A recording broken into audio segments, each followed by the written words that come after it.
Well, it's Wednesday morning. It's time to talk to Sonia from Bryant Insurance.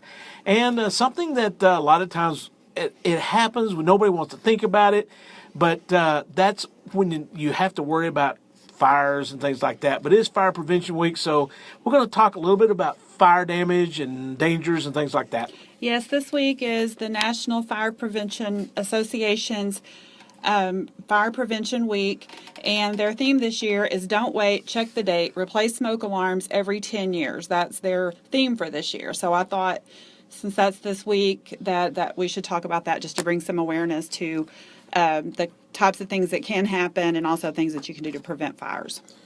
You know, think about smoke alarms that they're not something that's super duper expensive. They're not something that it's hard to replace. I mean, they're wireless, battery operated, and easy to install. Something that we need to think about is that you need to replace them. Yeah, according to the NFPA, 3 of every 5 home fire deaths in the United States result from fires in homes with no smoke alarms or no working smoke alarms. And almost 40% of the fire deaths that occur in the United States are in homes with no smoke alarms. So, make sure that you have smoke alarms, change the batteries, and then at least every 10 years completely change the smoke alarms. Now, I do know that the rule of thumb for changing batteries out is when the time changes to change the battery out and stuff like that. But if you hear it chirping or anything like that, you can change it before then. Yeah, absolutely. You sure can. And like you said, something so simple and so inexpensive can save your life. And so it's just something that we all just need to do. Smoke alarms are pretty easy to find. I mean, it's not something you have to go searching for and things like that.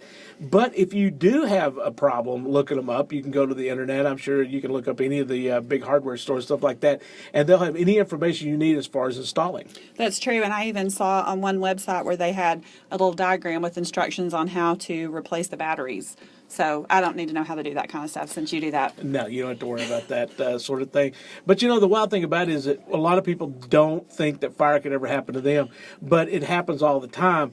Faulty wiring, plugging in way too many items onto a power strip, all kinds of things could happen. But I think a lot of times people need to think about is their clothes dryer. Seems like there's a lot of fires happen because of clothes dryers. That's true. Actually, and this is a really alarming statistic that on average 7 people in the United States each year die from a home fire. And that number, we need to get that down to no people, 0 people dying in a home fire. And the leading cause of a home structure fire is cooking equipment. And then smoking is the leading cause of civilian home fire deaths. And then heating equipment is the second most common cause of fires. So, those are just some things that have the statistics show that those are the things that cause fires the most often. But there is some good news, and I think that's one reason why this awareness is so important, that the home fire deaths in 2015 were half as high as those in 1980. 1980 was whenever they started keeping these statistics.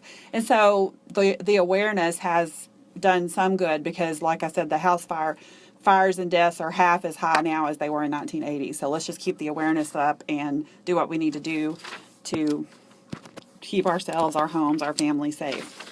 One thing that folks are going to have to start be thinking about with the cooler temperatures coming on, people will be bringing out some space heaters and things like that.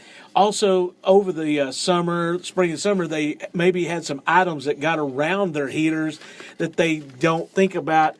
When you get around those heaters, you need to move that stuff out of the way, away from curtains, away from children's items, away from things like that, because it could catch in a heartbeat. Yeah, that's true. And, here in Texas, it's freezing cold in the morning and burning up in the afternoon. So no joke, the weather changes really fast. And so preparation is the best thing. Like you said, go through that stuff. Make sure that it's all cleaned off and taken care of before somebody in your family plugs that in and you haven't prepared for it. Another thing that I thought was interesting, that even though the number of home fires are going down, the number of vehicle fires are increasing. So it's a 3.9% in 2015 increase from the year before in the number of vehicle fires on the highway. And a lot of that has to do with the fact that people living in their cars anymore. A lot of things that they do in their cars nowadays, and there's so many things that could go wrong. Yeah, and you know, like you said, people that they've sold their home and they're retired and they're going out in the RV and that kind of thing. You know, there is a lot more of that. So, yeah, you just want to be aware of all that stuff. There are some safety tips that the National Fire Protection Agency has given, and I won't read them all, but of course you should have working smoke alarms like we talked about. They recommend to have one in each bedroom, one outside each sleeping area, and on every level of your home. And large homes, of course, may need extra smoke alarms.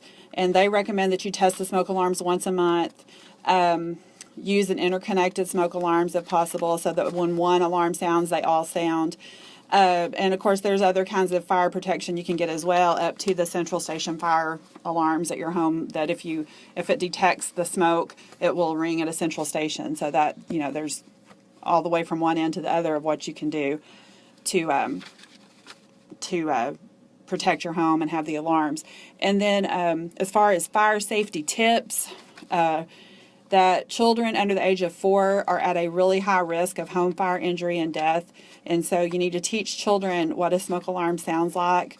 And statistics say that usually you have 3 minutes or less to escape a home fire. So you need to have a plan, talk to your family, talk about what to do in case there is a fire. And you know, lock up things. If you have small children, especially your grandchildren in our case, lock up things that can start a fire, like matches, lighters, cigarettes. Make sure that kids can't reach candles, because little kids are just super interested in that kind of stuff. So, you know, just take it out of their hands where they can't start a fire just playing around thinking that they're just being curious and start a fire. Another huge thing to think about is that if you have a central heating and or air conditioning system, is that heater hasn't come on all year long. Need to make sure the coils are clean.